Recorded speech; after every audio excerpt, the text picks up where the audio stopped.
Presentation are my colleagues Kristian Malm and Rune Pedersen from the Norwegian Center for eHealth Research. And well, basically with them I've learned that health informatics is not really about technology, but 80% of it, as Rune says, it's about human factors, it's about healthcare personnel, etc. And only at 20% is about technology, scientific and evaluation. Well, we would like to thank the organizers for the opportunity to come here and present, and perhaps more importantly, to see the sun one last time before the Norwegian winter sets in next week. I haven't qualified for my own name tag, but I'm currently a PhD research fellow at the Norwegian Center for eHealth Research. Rune is both my manager and supervisor, so when he asked me to come along and share his presentation time, I really didn't have much of a choice. I will present some preliminary findings from an ongoing project we have, and also perhaps devote most of the time to describing the landscape in Norway in terms of EHRs and OpenEHR, and also ask some rhetorical questions about how we should evaluate EHRs. So the overall aim of this research project is to investigate the use of different architectural platforms for EHRs from an end-user perspective. So first, just to say a little bit about Norway. The specialist healthcare is divided into 4 semi-autonomous health regions, which all operates with a large degree of autonomy in terms of IT and IT acquisitions. So there are approximately 160,000 health professionals delivering specialized care to 5.2 million citizens. And currently all 4 regions are in the process of implementing new EHRs. 3 of the regions will be implementing the new version from the Norwegian vendor DIPS, an EHR that is based on the OpenEHR specifications. The 4th health region will implement EPIC, and in addition to having gone a different route than the other regions in terms of EHR system, the EPIC implementations will be shared by both specialist and primary care services in that region. So the primary care in Norway is a responsibility of the municipalities. There are today 422 municipalities and approximately 4,900 GPs, or GP practices. And as you all would know, this means there are 5,300 individual EHRs. There are some ongoing efforts to reduce this complexity in the primary care. The Norwegian Directorate for eHealth has stated that you can only go so far on system integrations, and that the future really is to get one shared EHR. Nationally, the aim is according to a white paper that came out quite a few years ago now, One Citizen, One Journal. If you ask a Norwegian, this is a Norwegian invention, but I think it's really a verbatim steal from England. But the aim is to have all the necessary health information for a patient accessible regardless of which hospital or which GP you are visiting. In addition, there are significant efforts put into exploring national use for terminologies, codes, including OpenEHR, but also SNOMED and FHIR.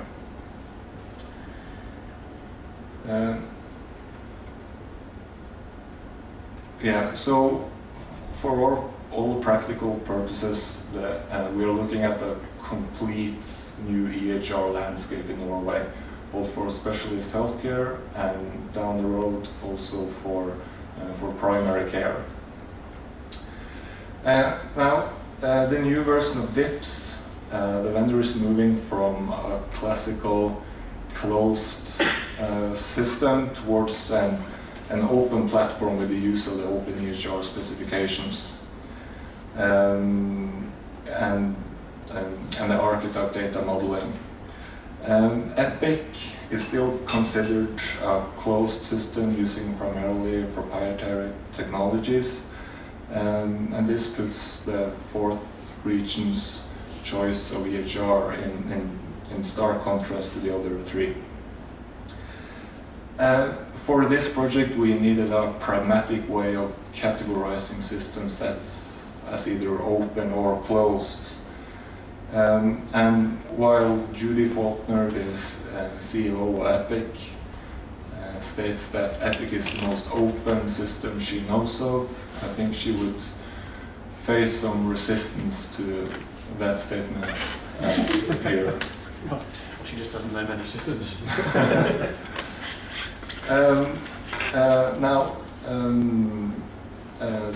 TIPS also states that they have an open system based on their use of the OpenEHR specification, and Cerner also states they are an open system after they made their Smart on FHIR platform available for developers. So there are some proposed definitions of what an open platform really is. Ian also referenced this report, which is quite interesting.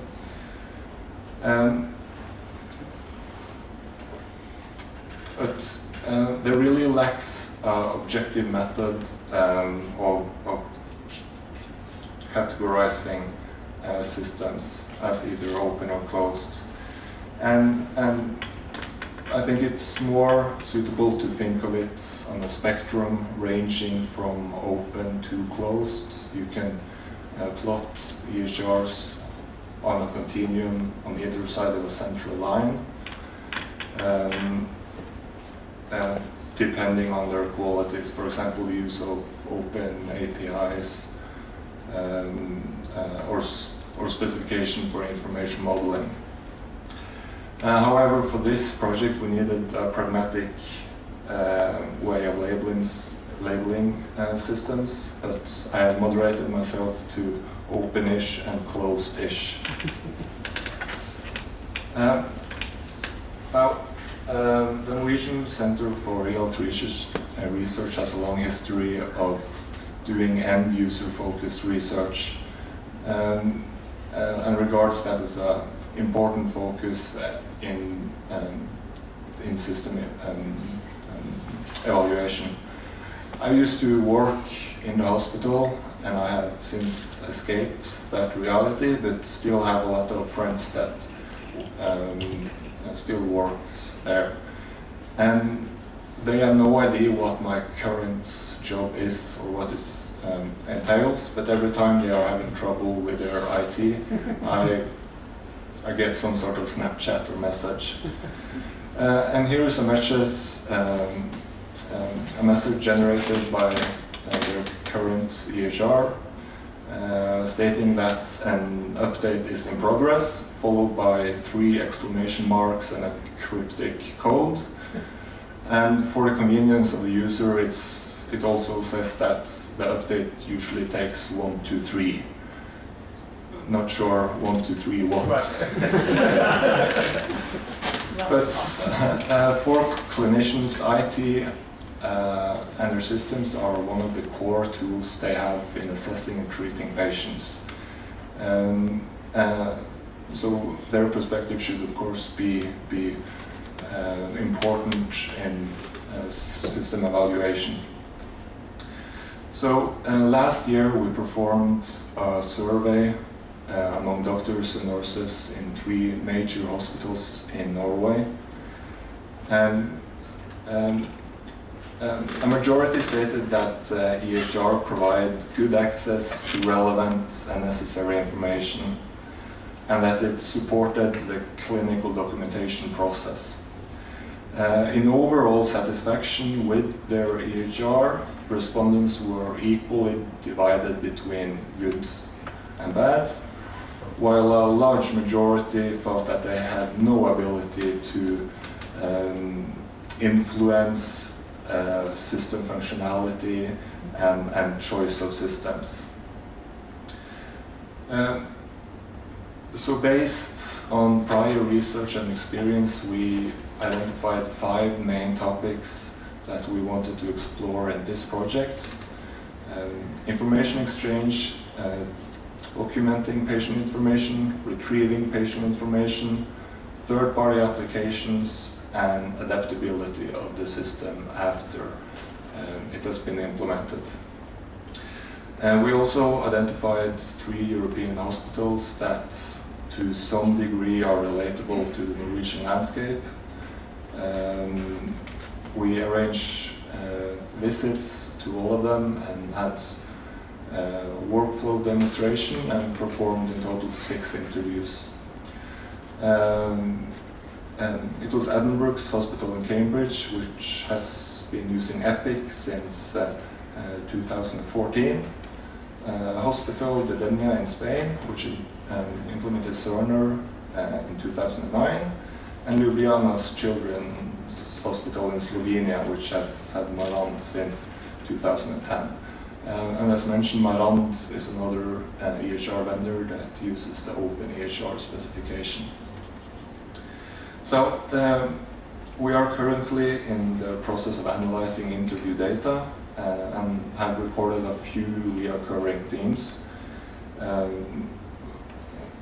However, the first impressions of the data does not indicate any clear or major differences between the sites.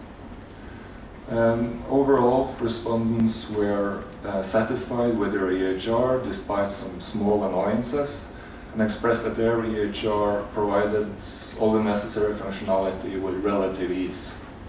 When asked about the overall system satisfaction among healthcare professionals in general, some respondents expressed a sense of they have gotten used to it.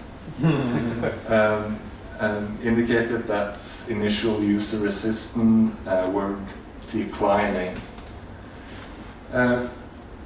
When comparing the answers from all respondents, the ones using Marand expressed that general user resistance had been low all the time, and they theorized that this was because the EHR had more or less been developed in close cooperation with the hospital and the healthcare professionals. All respondents also stated that information flow worked excellent within the hospital and felt that they had easy access to all the necessary information when they needed it. Common for the hospitals using closed platform EHRs was that electronic information exchange with actors outside the hospital was very limited.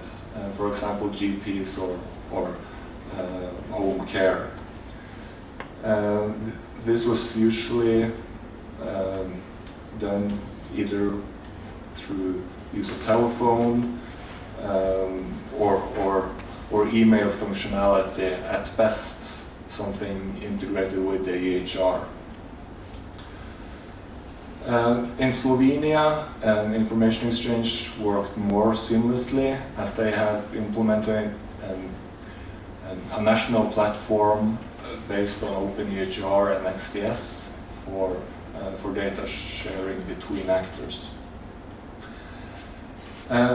Common for all informants was that adaptability was a question of adapting the organization, workflow and routines to the system rather than adapting the system to existing practices.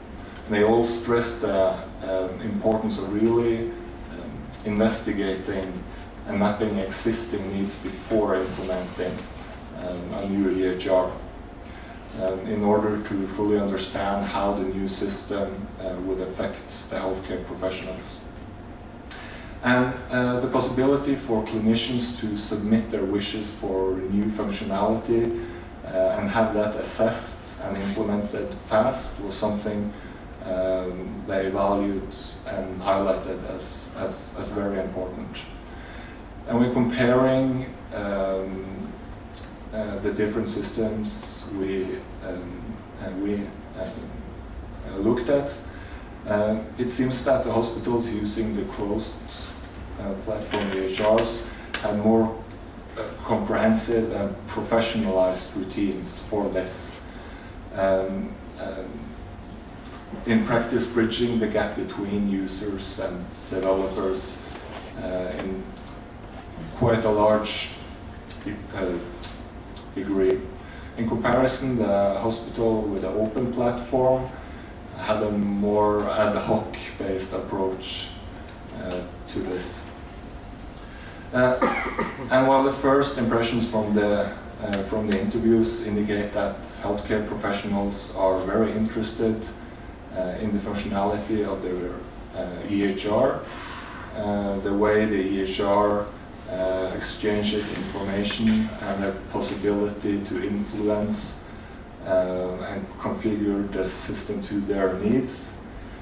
These are aspects that not necessarily let them sort out on a continuum from open to closed.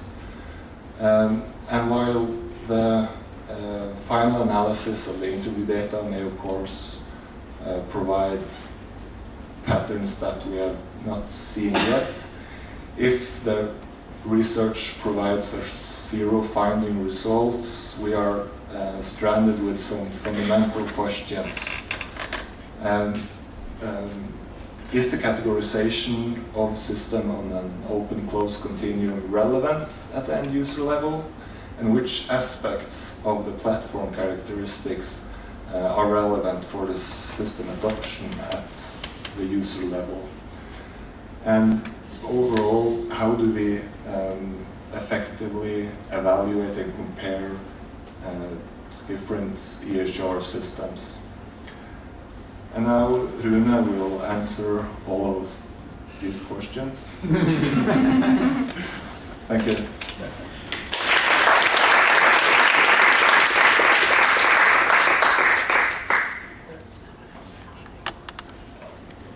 So before Rune starts, I want to apologize with Kristian, because it was actually my fault. I didn't send the last update of the agenda to the organization. So that's why you didn't notify me. It's not that you're less important, it's just that I made a mistake, because I thought it was at the beginning, when I said, by the time I sent the agenda, it was on the road. It's okay for me. Yeah, that's fine. I know. It's okay for you. I know you very well. We can solve this with process mining. Is this working? Yes. Yes. Okay, I will start to say thank you for the invitation. I've been discussing this workshop with Luis for a long time now. The lessons learned part is ordered from you. Unfortunately, I didn't have this presentation on beforehand, so I actually had to make it during the last period of time. But that's also been good for me to go through everything that we have been participating in for the last many years. My part in this is that currently I'm a director of a department at the Norwegian Center for EHR Research, but I have been working both in the NRUA in Norway previously. Now I'm only an extremely positive ambassador of the work they still are performing. This is work that Ian has mentioned. I've also been working in the procurement processes that I'm going to say something about. The last years I've been doing research with Louis, but now I'm mostly managing. So this is a start. So the outline of this presentation is a lot. Fortunately, you've been into many of the subjects during the presentations today. Kristian, for one, but Ian, several of you have mentioned part of this. Louis, when it comes to the archetypes work in Norway, which is very important. I'm going to discuss this based on the three regional health authorities that Kristian mentioned, about collaboration, different strategies, standards, applications, and mostly draw back to the Northern Regional Health Authority, which is the one that I've been working in previously. I'm going to say a little about the national strategies on the way from many years ago until today.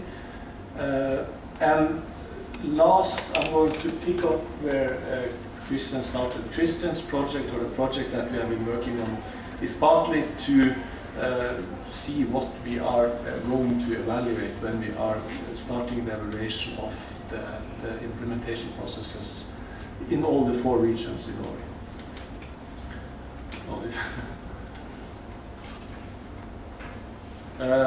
So this one you have seen, Kristian has talked about it. It's nothing controversial about it. It's the same as most of Europe. The only thing I can say, and that I will say something about later on, is that there are different strategies in the procurement documents that ways to reach these targets, and an open platform is not one of them. So I will come back to that.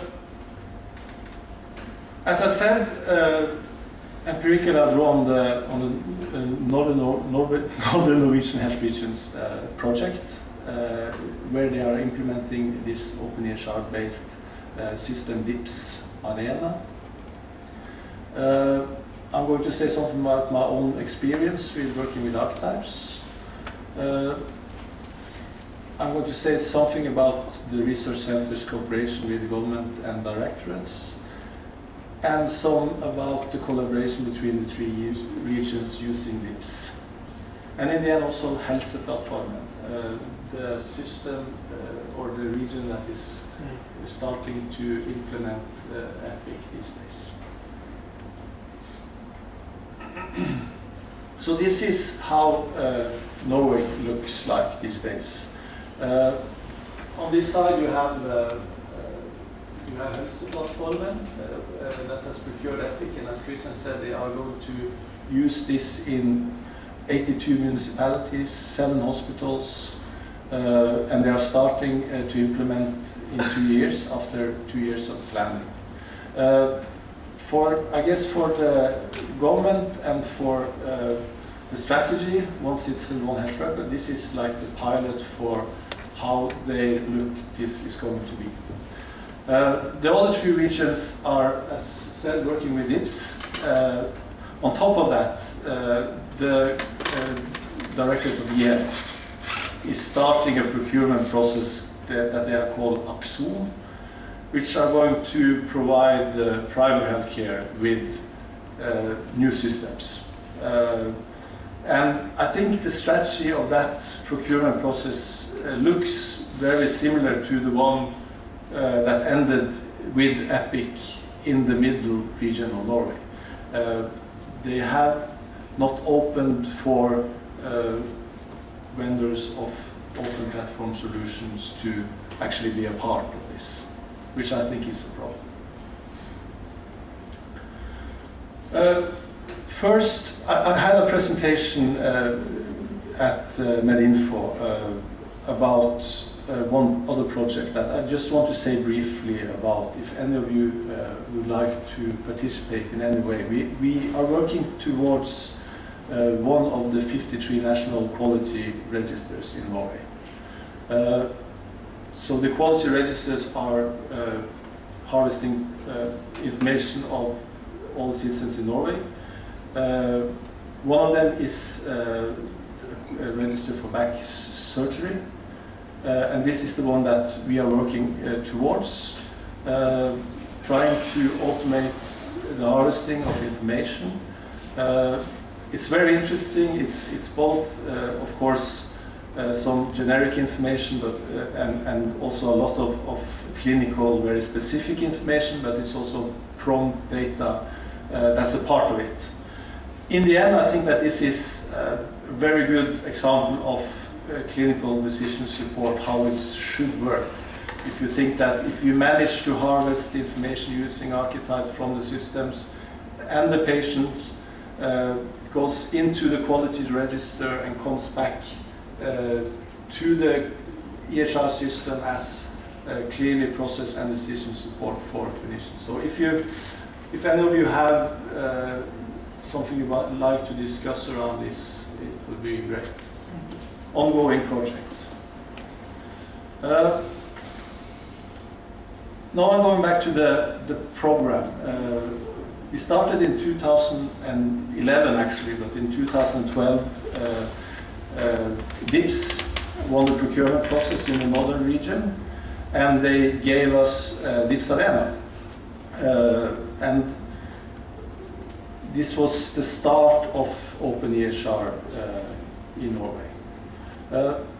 After some years, the picture, or the broad picture, is that there are 3 regions that has DIPS today, the old system, and that is going to implement DIPS Arena during the next years. They actually are starting now.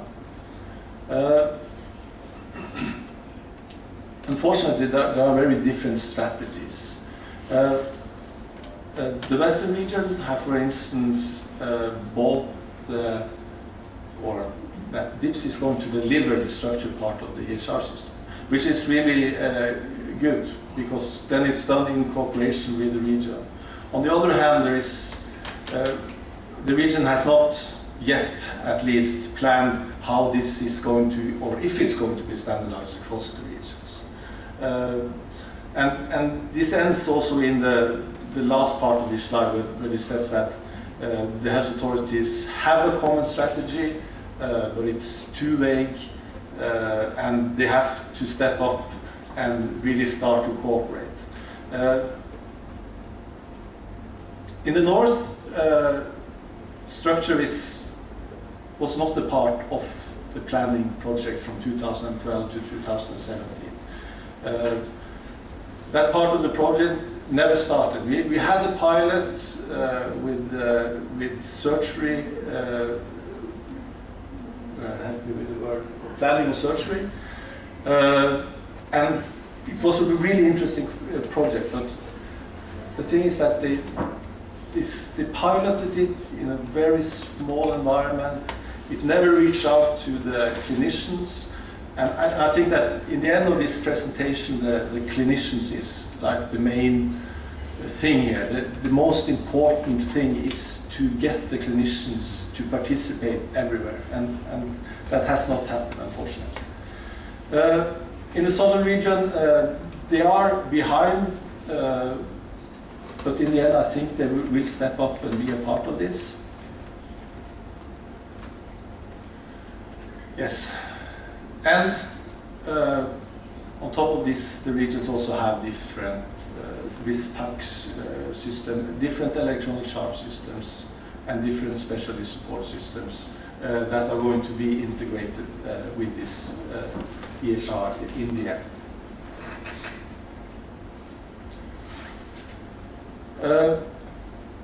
The development project looks like this. There was one pilot, as I said. They implemented the administrative system the nursing plan, e-prescription, decision for psychiatry templates. We have a common EHR standard, which is, of course, great. It means that we also have a common database for 11 hospitals in the region that you can read and see the EHR between all the 11 systems in the regions. One thing that is not that good is that the development program has started out with that now you're going to get something new and it's going to be really good. It's going to be provided with process decision support, but it has actually only been 6 years of promises. And I think a problem is back to how the surgery planning was given to the clinicians. A small part of the clinicians was a part of it, but nobody really saw what this can do, what this structured EHR can do for the clinicians. And I think the center from Benja said it quite good, that at the time the clinicians were shown how this is going to work, they actually became a part of the implementation. And I think a lot lies in that. So this creates a lot of impatient users. I think now when they are starting the implementation process, most clinicians in the region are only laughing of this product. And it's of course not good. But on the other hand, this means that they have to step up.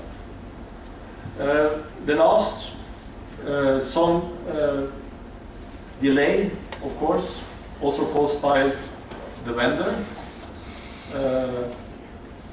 But that happens. We're on time? Yeah, we've got like 10 more minutes. So 10 more minutes. Okay. Questions. Yeah. So to the implementation program that starts in the region these days. They are implementing this DIPS Arena OpenEHR system and MetaVision, which is it's an electronic chart system. Process and decision support, or the structured EHR, is still not a part of the program, which is very unfortunate. There is fortunately a focus on integrating the two systems, which gives an opportunity to map information models between MetaVision and DIPS. Work that has started and that also work that our group is following. They are, of course, trying to do this using FHIR. They have big focus on the medication process and integration, which of course is important when they have two systems to fill the need of the clinicians. And as I said, we are integrating some structured observational elements. But this is on side of the implementation project together with the project we are doing on the quality registers. And it starts now. Now back to the National Editorial Committee for Archetypes, NRUA in Norway. I have been a part of this. As I said, now I'm only a really positive ambassador. Ian, you know this very good. It's Silje Josan Bakke and Jon Tore, who has been driving this for many years now. This is a national library of consensus-made archetypes, who is, hopefully soon up on 200 national consensus-made archetypes.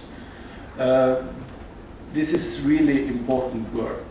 And when it comes to the semantic part of semantic interoperability, I think this is like the best case. One of the problems is that I don't think the government follows the importance of this, unfortunately. And this is shown in the number of resources that we actually have put into this. The vendor has been DIPS and other vendors also in Norway that are working with OpenEHR has been part of this process.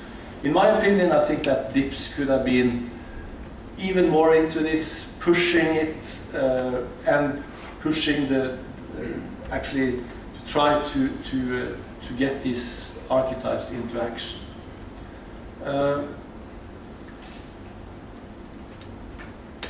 When it comes to the national support, it has been difficult. I think I will come back to that in the next slide. But the last point here is very important. Silje and Jon Tore has competence that is extremely important. I call it the social technical specialists. I think if we had multiplied them by at least 10 for the ongoing processes in Norway, we would have reached much further. And this is back to clinicians, because to make clinicians engaged in these processes, we need people like these to engage them. And we haven't had the resources in the regions to do this properly.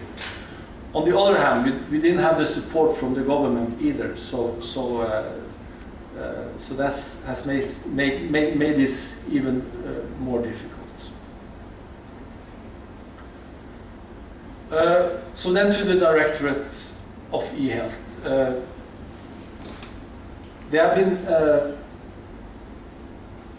They've had a focus of one citizen, one record,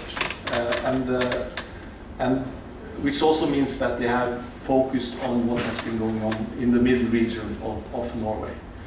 Many say that this procurement, it started in 2010, and everybody knew what the result was going to be. On the other hand, it's not as simple as that. But if we look at on how the Directorate of eHealth works, they are working towards national standards. They are the ones going to say this is the national standards we are going to use. They are talking a lot about semantic interoperability. They perform a lot on interoperability, but I don't think they have understood the magnitude of the semantic part of it. And I think that's why the archetype work in NRU has been suffering. What also happened recently is that the national ICT, which has paid for the work, is not longer existing. So the future is quite grey when it comes to the continuity of the work. And secondly, when it comes to the Directorate and strategy, they are now starting the process of Axon, as I told you about. They have done the procurement of Helseplattformen, and this is not include open platform as Ian described it earlier today. And I think this is a big mistake. On the other hand, it's for us as a research environment, it's difficult to say to them that this is, you have to do this, because in one way or the other it's difficult to find the data that says that this is something that you have to build everything around. It's immature in a sense. So that's another ask from me to you, that any information that we can use to get further in this process, statements that shows that this is also a way you should explore, because it's much about exploring in the next years to come, it will be welcome. So for the final part, we are doing a national survey. We are trying to put together a national evaluation network for EHR implementations. And as I said, Kristian's, or the work we have been doing is to actually to see what indicators, one part of what indicators we need to use for this work. And of course we are going, since healthcare is heterogenic, we have to also, except from using a survey both before implementation and after, we have to do some interviews as well.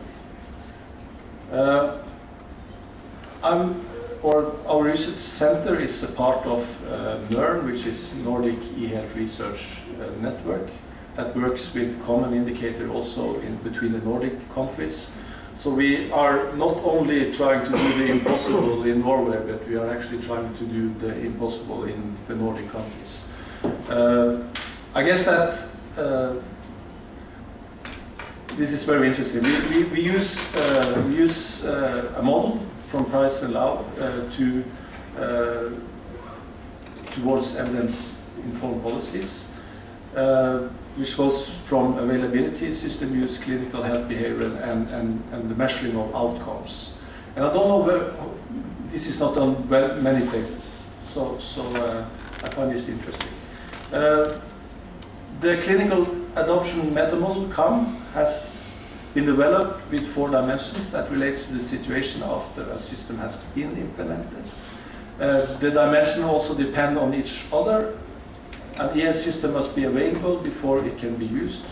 Likewise, use is needed before we can hope that the system has an impact on clinical or health behaviors, which only then can begin to impact clinical outcomes.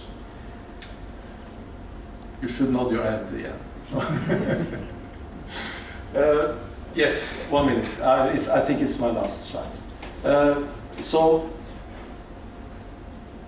I guess for us, the baseline, we carve out the grade of satisfaction towards the previous integrated system. So we use this as a model also to look at the differences between the different implementations, the OpenEHR system DIPS and the EPIC implementation.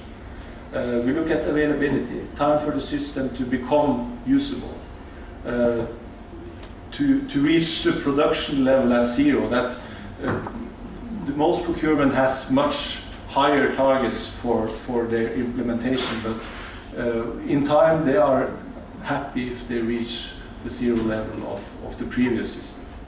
Another thing here is that it's interesting to see this in where they came from. What was the type of system they had before? Because I think that's also have an impact here. Some earlier today we heard about Denia. They went from paper to Cerner, sorry, and I think it's much easier to reach satisfaction there than when you go from one EHR, maybe it's an old one, but to a new one, etc. So I think I will stop there. You have read the rest of the slides. This is what we are trying to do. Also here, I would really like if any have suggestions towards the indicators that we are developing. Send me an email. On the conclusion, a lot of clinical resources, I think that's very important. Common focus on the process decision support structure between the regions, more cooperation. Yes, thank you. Thank you.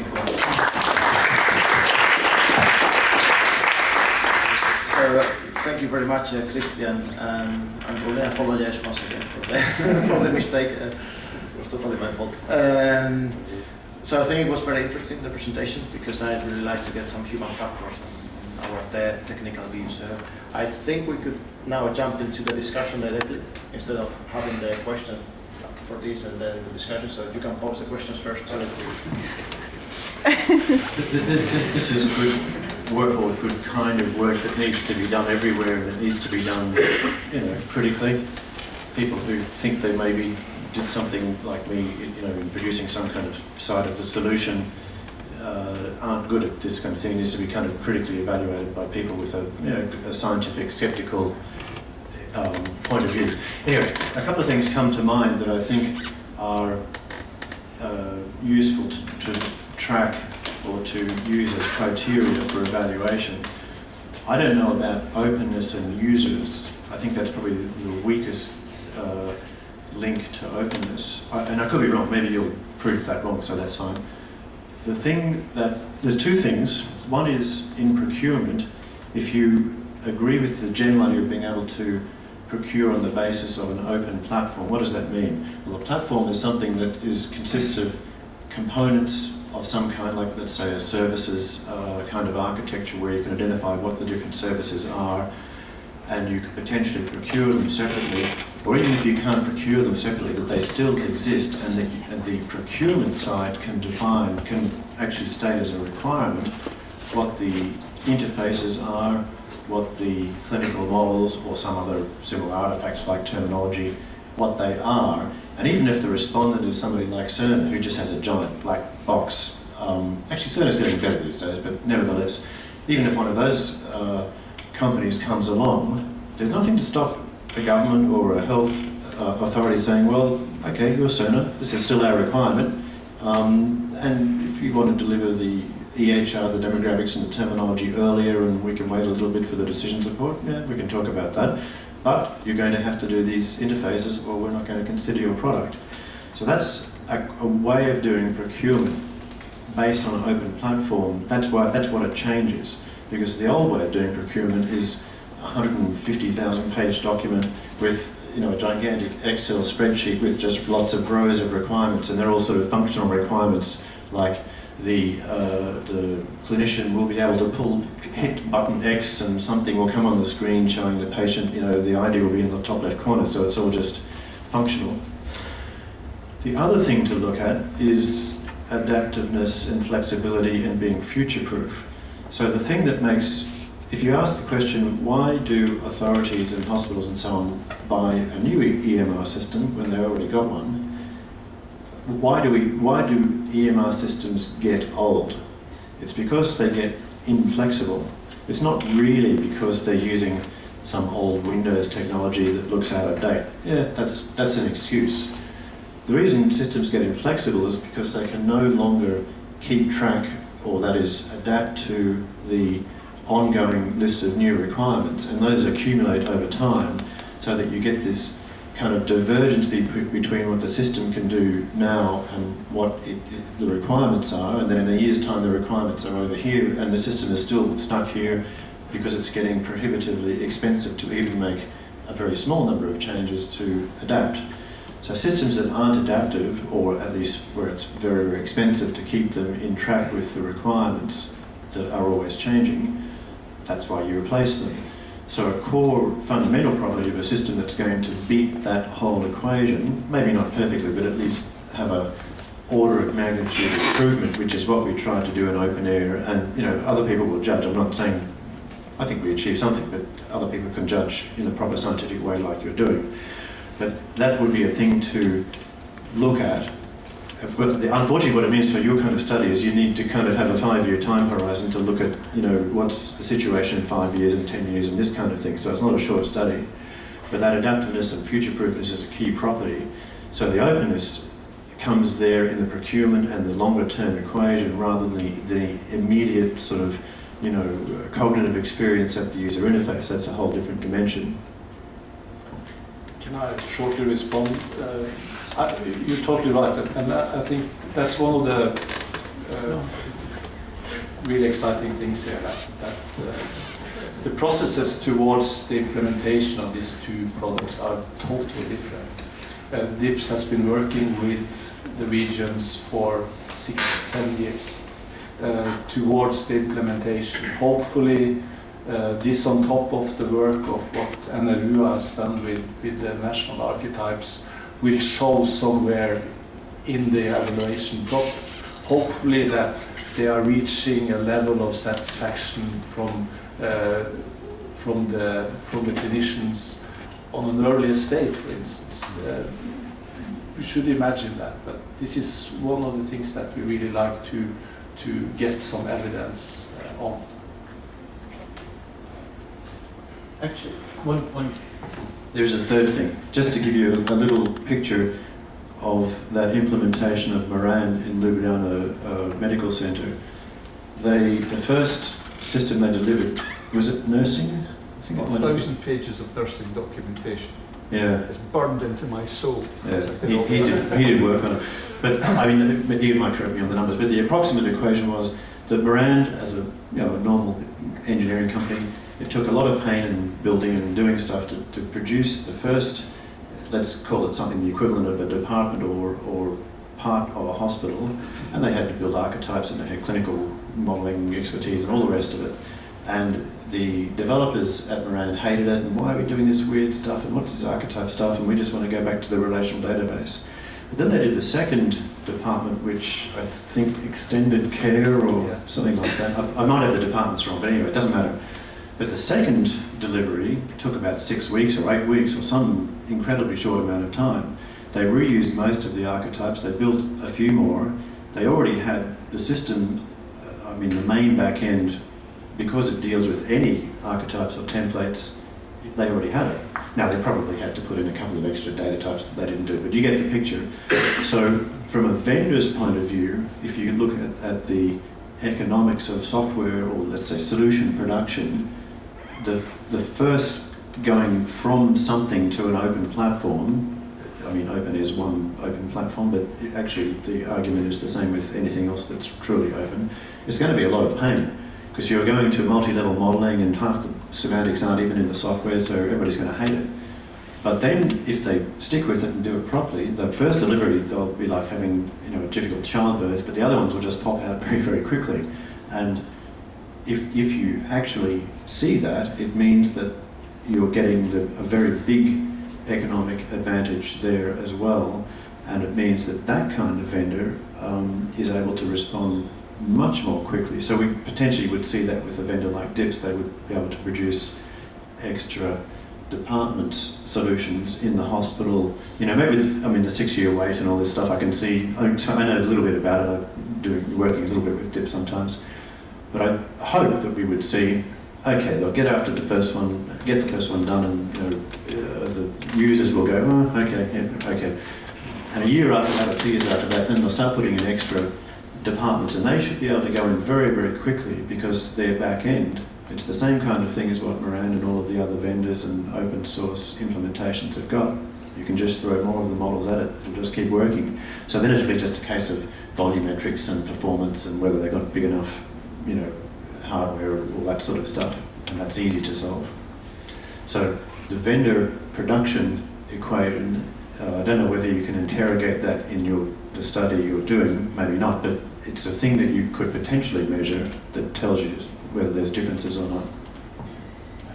What we at least can see is the number of clinicians involved in the processes, and I think there was one thing that was important for me now today was that we have to put even more the number of clinicians that should participate. But that's not different from the other systems. If you look at the Epic installations, they use a lot of clinical resources.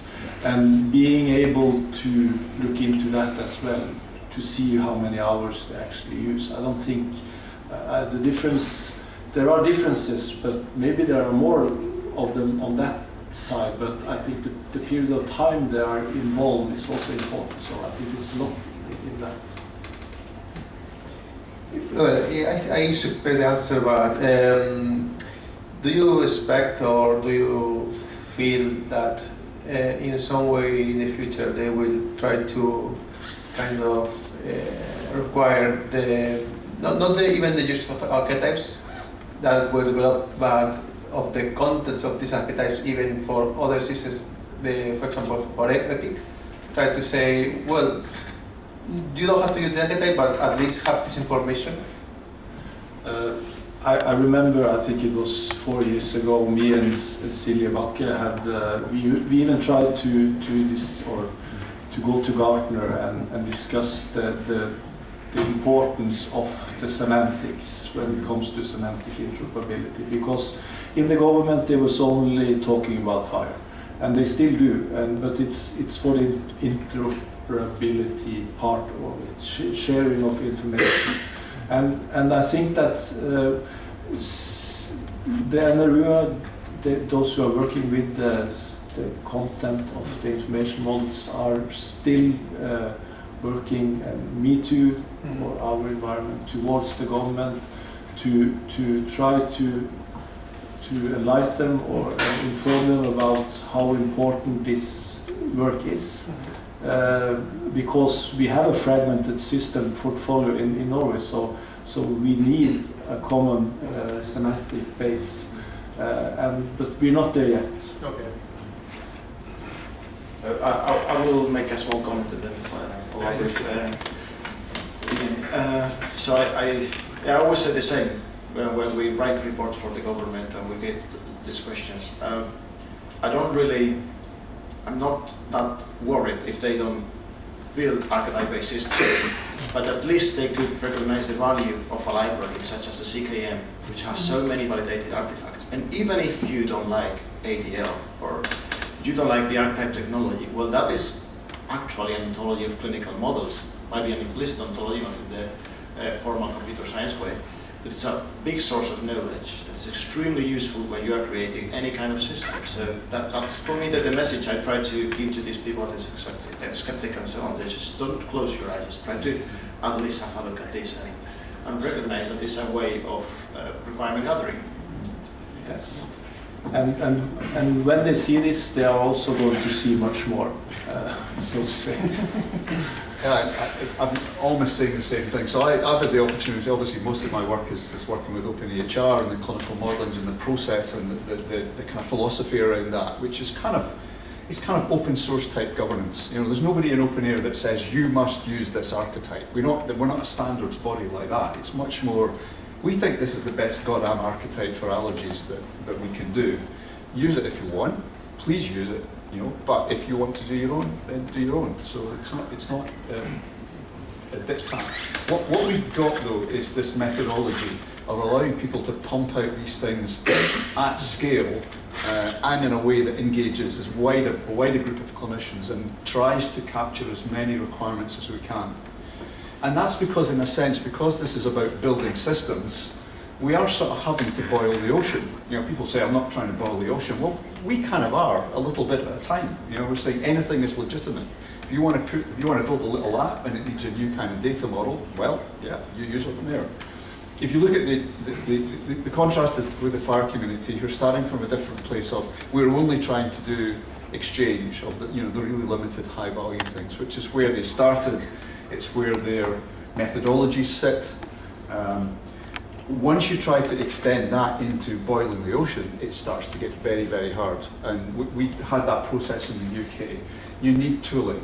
You need something that is much more agile. You need something that can engage clinicians. And that's what we've got. And I would love to see much more the kind of thing that Diego says, where we use that methodology. We do, if you like, the requirements gathering, because we have to anyway.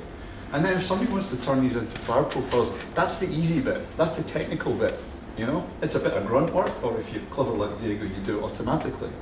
But it's still the easy bit. The high cost bit is getting those clinical requirements as best you can in the first place. And it's really hard. But we have to do it. It's hard and it's expensive, but I don't know of a better way of doing it. You only have to do it once.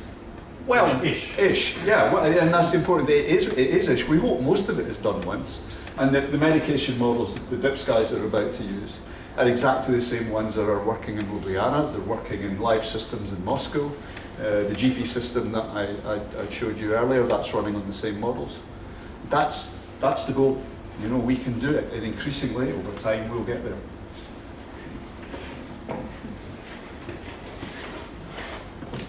Any more questions or comments? Shall we wrap up? Okay, then I'm closing this small conference, the OpenEHR Day Spain 2019. I would like to thank the speakers for coming here. I would like to thank the audience and also our host, UPV and Savi and researchers. Thank you very much.